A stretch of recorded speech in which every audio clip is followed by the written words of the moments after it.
inson bolasi yengilganiga rozi bo'lib ketaverish uchun yaratilmagan. Odamzodni yanchib tashlash mumkin, lekin uni yengib bo'lmaydi.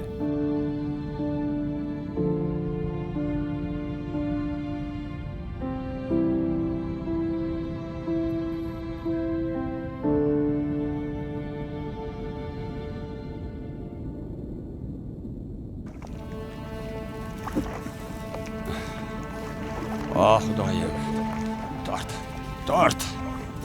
Qani, oyoqlar, qo'llar, bardam bo'l. Ish ko'rsat.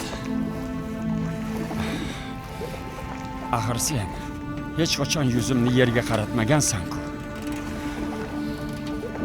Bu safar men buni charxpalak qilib tashlayman. Sabr qil. Qo'lim ozgina chida. Ko'ryapsanmi? Seni deb ular tirlarimga qaramasdan harakat qilyapman. Menga qara baliq. Sen baribir o'lasan. Shunday ekan, o'zingni ham, meni ham qo'shmozor qilishdan ma'ni bormikin? Baliq, o'lsam o'lamanki, sendan ajralmayman. Seni juda ham yaxshi ko'raman. Ammo bilib qo'y. Kun botmasdan senga erishaman. Oxiri seni mag'lub qilaman. Umrim bino bo'lib, hali senchalik ulkan, senchalik suluv, osuda va oliyjanob maxluqni ko'rmaganman. Mayli, istasang meni o'ldir. Kim kimni halok qiladi, endi menga baribir.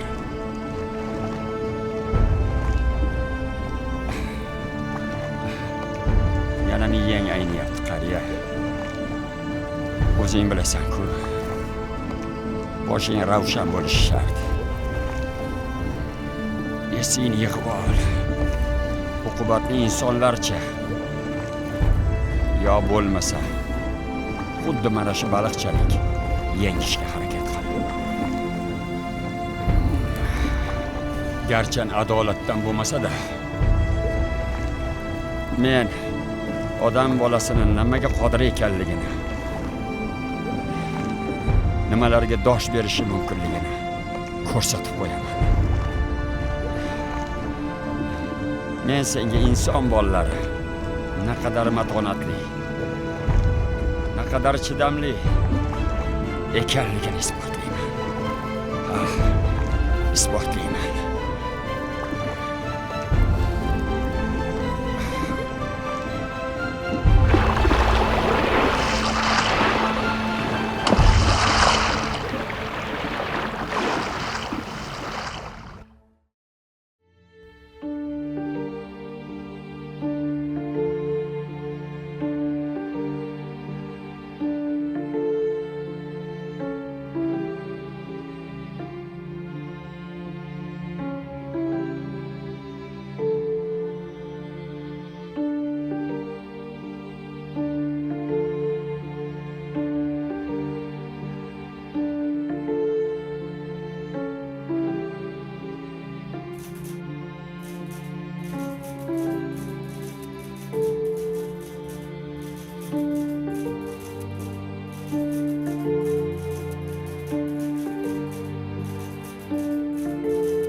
Bugungi kunda kuchli insonlardan ko'ra ojiz, qo'rqoq, o'ziga, irodasiga, matonatiga ishonmaydigan, qiyin vaziyatlarda muhim qaror qabul qilishga imkonsiz odamlarni ko'p uchratamiz.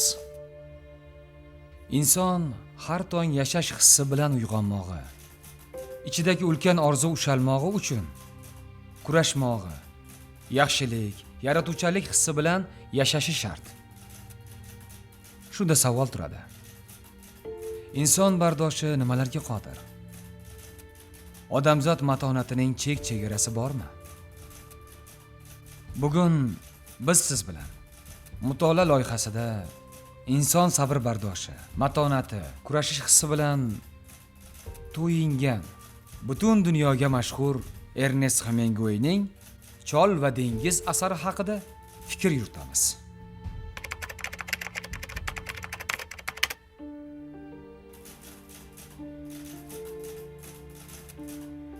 Ernest Miller Hemingway 1899-yilning 21-iyulida Illinois shtatining Park shaharchasida Clarence Edmonds va Grace Hall Hemingwaylar oilasida ikkinchi farzand bo'lib dunyoga kelgan. Otasi Clarence Edmond Hemingway shifokor, onasi Grace Hall esa farzandlar tarbiyasi bilan band edi. Ernest otasi va bobosining ta'sirida tabiatni, har bir daraxtni, giyohni sevuvchi bo'lib voyaga yetdi. Onasi esa uni cherkov xorida kuylab, violonchel chalishga da'vat etardi. Erni 3 yoshga to'lganida otasi unga qarmoq sovg'a qilib, baliq ovga olib chiqdi. 8 yoshidayoq bo'lajak adib G'arbiy Yevropadagi barcha daraxtlar, hayvonlar, gullar, baliqlar nomini yoddan bilardi. 1911-yilda Ernest 12 yoshga to'lganida bobosi unga 12 kalibrli miltiq sovg'a qiladi. Bu tuhfa bobo bilan nabiraning do'stligini yanada mustahkamlaydi. Shu kundan boshlab Ernest mard insonlargagina xos bo'lgan o'ylar bilan yashay boshlaydi. Bola bobosining hikoyalarini tinglashni yaxshi ko'rardi. U quvnoq qariya haqida butun umr faqat yaxshi xotiralar bilan yashadi va asarlarda bu haqida hikoya qiladi. Tabiatan sog'lom va kuchli bo'lgan Hemingway o'smirligida boks va futbol bilan shug'ullandi. Keyinchalik Ernest o'sha kunlarni shunday eslaydi. Boks meni hech qachon yotib qolmaslik, xuddi buqa kabi hamisha tez va shafqatsizlarcha hujum qilish uchun shay turishga o'rgatdi.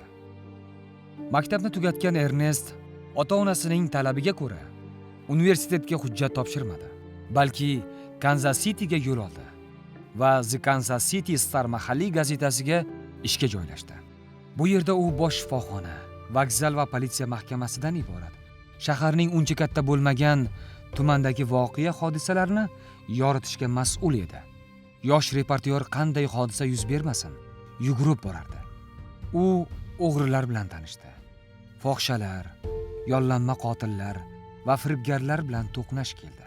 Yong'in yuz bergan joy va qamoqxonalarda bo'ldi. U inson qilmishlarini kuzatdi, eslab qoldi va sabablarini tushunishga harakat qildi. So'zlashuvlar yo'sini, imo-ishoralar tarzini anglashga intildi. Bularning barchasi kelgusidagi hikoyalar uchun syujet, tafsilot va muloqotlar tarzida xotirasida saqlanib qoldi. Ernest harbiy xizmatga borishni xohlardi. Biroq ko'rish qobiliyati yaxshi bo'lmaganligi sababli unga ko'p marotaba rad javobini berishadi. Ana shundan so'ng Ernest o'zini Qizil Qochning ko'ngilli haydovchisi sifatida qayd ettirib, Birinchi jahon urushining Italiyadagi frontiga tushishga erishdi. U urushni ko'rib, bu o'zi o'ylaganidek sport o'yini emas, balki uning boshida turganlar va o'ylab topganlarning mudhish jinoyati ekaniga amin bo'ladi. Aldangan tasavvuri bu haqiqatni butun insoniyatga yetkazish niyatini paydo qildi. Yozuvchi urush asoratining nafaqat ruhiy, balki jismoniy og'riqlarini ham boshdan kechirdi. Yarador Italiyan askarini qutqaraman deb minaga duch keldi va 227 joydan katta-kichik jarohat oldi. Shifokorlar tanasidan 22 ta mina parchasini terib olishadi. Biroq yana bir qanchasi tanasida qolib ketadi va adibga butun umr azob berib o'tadi.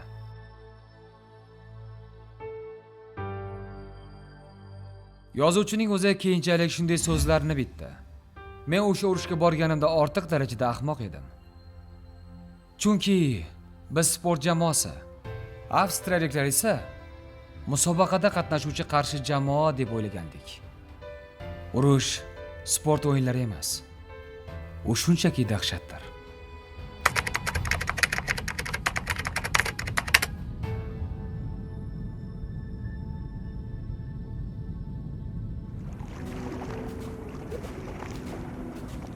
Bugun omadimiz kelishiga ishonaman. Men ham. Dunyodagi eng chapdast baliqchi sensan. Unday emas. Dunyoda mendan ham zo'r baliqchilarni ko'rganman. Qo'ysang-chi, seni oldinga tushadigani yo'q. Rahmat. Sen shunday o'ylaganingdan xursandman. Santiago, men xo'raklarni olib kelaman. Bora qol. U 1940-yilgacha sermahsul ijod qildi. Peshindan keyingi o'lim, Afrikaning yashil tepaliklari, g'olibga bayroq berilmaydi. Kilimanjaro qorlari hikoyalar to'plami. Daryoning nariyog'idagi daraxtlar soyasida bu asar kutilganidek chiqmadi. James Below bu asar haqida Hemingway hayoti davomida nashr etilgan romanlarning eng yomoni deb atadi. Yozuvchi o'zining g'oyalar zaxirasi tugagani haqida o'ylay boshlagandi.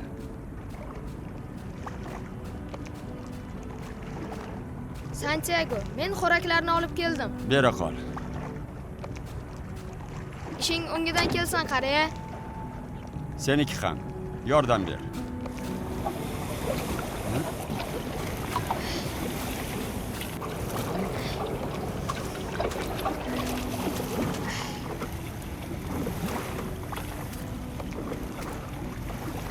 Omad, qariya.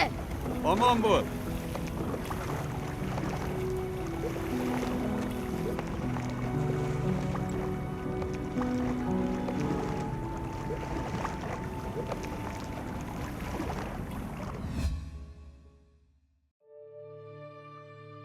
Ernest Hemingway ijodiy inqilobida aysberg nazariyasining o'z o'rni bor. Unga ko'ra yozuvchi o'quvchiga holatni chuqurroq anglatish maqsadida ayrim tafsilotlardan voz kechib, voqealarni aynan o'quvchi tafakkurida jonlantirishga harakat qiladi. Yozuvchining so'zlariga ko'ra, hikoyaning asl mazmuni va uning qanchalik ildiz otganligi aniq aytilmasligi kerak. Buning o'rniga nozik tarzda ishora qilinishining o'zi kifoya. U tashlab ketilgan qism ko'pincha aniq ko'rsatilganidan ko'ra kuchliroq ta'sirga ega deb hisoblaydi. Chol va dengiz asari shu tariqa dunyo yuzini ko'rishga taraddud ko'rardi. Hemingway tajribali baliqchi ham edi. Uning Atlantika okeanidagi eng katta baliqlaridan birini tutgani ham bejiz emas. Kubada ko'p vaqtini o'tkazgan yozuvchi mahalliy baliqchilarning hayotiy hikoyalaridan qattiq ta'sirlanar. Cheksiz suv olami uni tobora ilhomlantirar edi. Chol va dengizni yozish ishtiyoqida u bir necha oy Karib dengizidagi Koyo Grande qishlog'ida chinakam asar qahramoni kabi yashadi. Dengizchilar kabi o'z qayig'ida haqiqiy baliq ovlash ekspeditsiyalarida qatnashdi. Bu esa unga qahramonlar kayfiyatini yaxshiroq tushunish, dengiz manzaralari va baliq ovlash lahzalarini o'ziga xos haqqoniylik va realizm bilan tasvirlash imkonini berdi. Xo'sh, yozuvchining eng so'nggi yirik asarlaridan hisoblangan Chol va dengiz asari g'oyasi qanday paydo bo'ldi deb o'ylaysiz?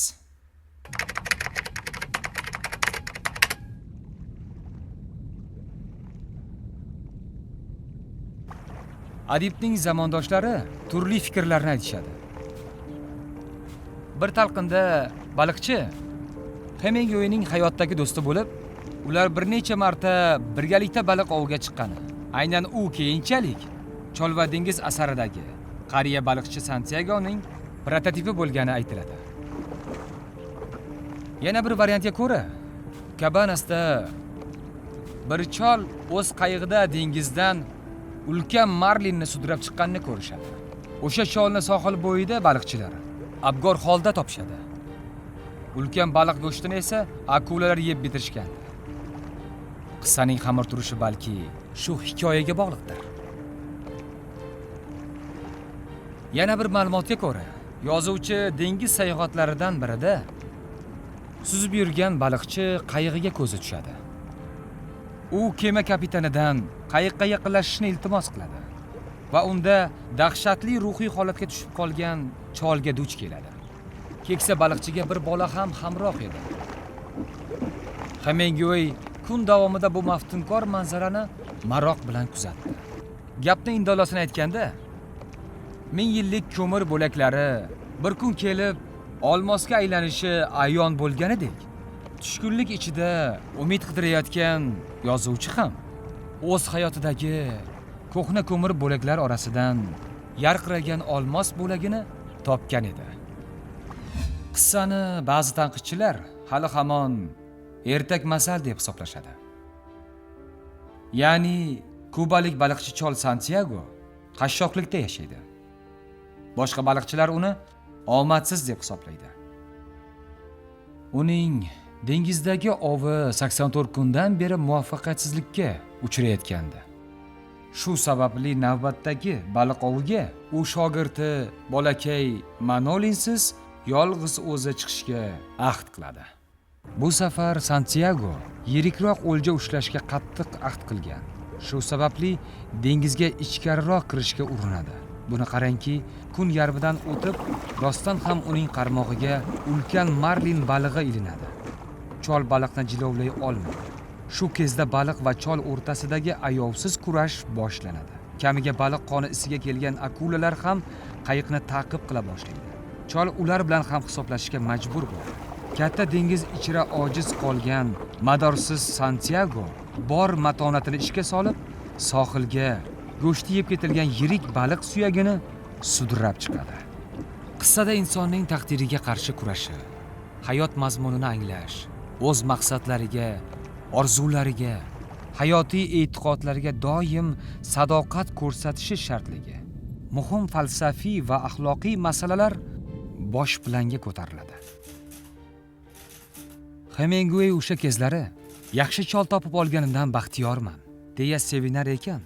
U o'zi bilan o'zi suhbatlasha oladigan, kuchsiz vujudida kurash cho'g'i so'nmagan, ojiz holida ham o'zidan bir necha barobar ulkan raqib bilan jang qilishga qodir dilkash kishini kashf etganidan quvonadi. Garchi ummon bag'rida jismoniy zaif kimsa va kuchga to'lgan ulkan baliq olishuvi tashqaridan notenglikdek, adolatsizlikdek ko'rinsa-da, ammo cholning ichida bo'ysunmas kuch, g'alaba qozonishga bo'lgan so'nmas istak bor edi. Ko'rasiz, men uni baribir mag'lub qilaman, derdi tinmay chol. Keyin yana qo'shib qo'yardi. Garchi bu adolatsizlik bo'lsa ham, men unga inson nimaga qodirligini, nimalarga bardosh bera olishini isbotlayman. Baxt odamga turfa ko'rinishda beriladi. Uni hamma ham tanay olmaydi faqat. Men, masalan, qanday bo'lishidan qat'iy nazar, chimdim bo'lsa ham baxt olar va uning evaziga nima so'rashsa to'lar edim. Nimaning gunoh emasligi haqida o'ylashning keragi yo'q. Dunyo bundan-da muhim o'ylovlarga to'lib yotibdi. Endi faqat bir narsa ustida bosh qotirishim kerak. Gap mening nima uchun tug'ilganim ustida boradi. 1952-yil iyul oyida nashr etilgan Chol va dengiz asari munaqqidlar tomonidan turlicha kutib olinishiga qaramay, ko'pchilik o'quvchilar tomonidan Hemingwayning eng buyuk asari va 20-asrning eng yaxshi ijodiy hodisalaridan biri deb qabul qilindi. Asar dastlab jurnalda chop etilishiga qaramasdan mashhurlikka erishib, 5 million nusxasi bir necha kunda sotilib ketgandi. Garchi adibning o'zi oddiy baliq, oddiy dengiz, oddiy baliqchi va oddiy bola haqida yozdim degan bo'lsa-da, asarni turli davralarda har xil shaklda sharhlash boshlandi. O'z davrida Santiago baliq, bola obrazlari yangidan yangi fikrlarni shakllantirishga sabab bo'ldi.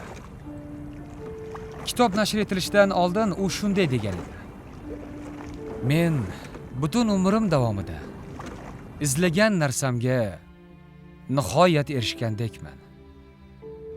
Qissa 1953-yilda badiiy adabiyot bo'yicha Pulitzer, Hemingway esa 1954-yilda adabiyot bo'yicha Nobel mukofotiga sazovor bo'ldi.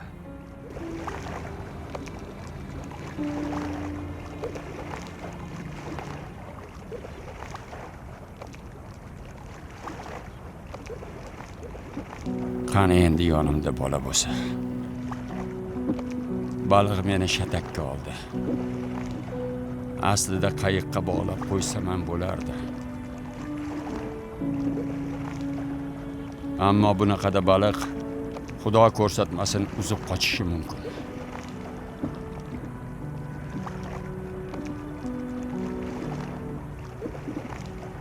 Tinchlandi.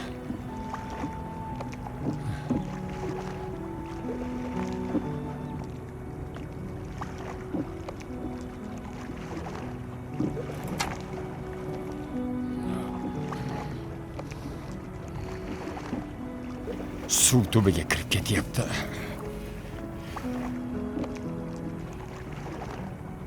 Tun kirmasidan ovqatlanib olishim kerak.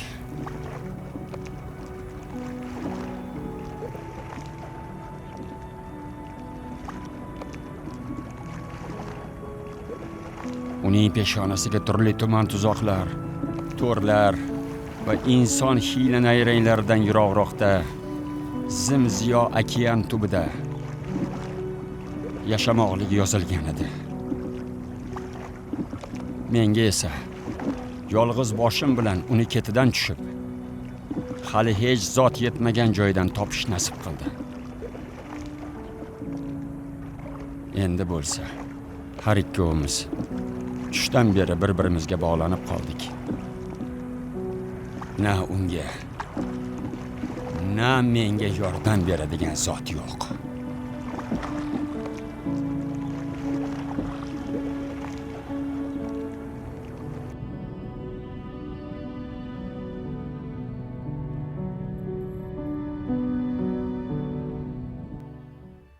Qissani shartli ravishda 3 qismga bo'lish mumkin. Chol va bola, dengizdagi chol, bosh qahramonning uyiga qaytishi. Barcha kompozitsion elementlar Santiago suratida shakllanib, yo'nalish halqasi cholning dengizga ketishi va qaytib kelishidan iborat.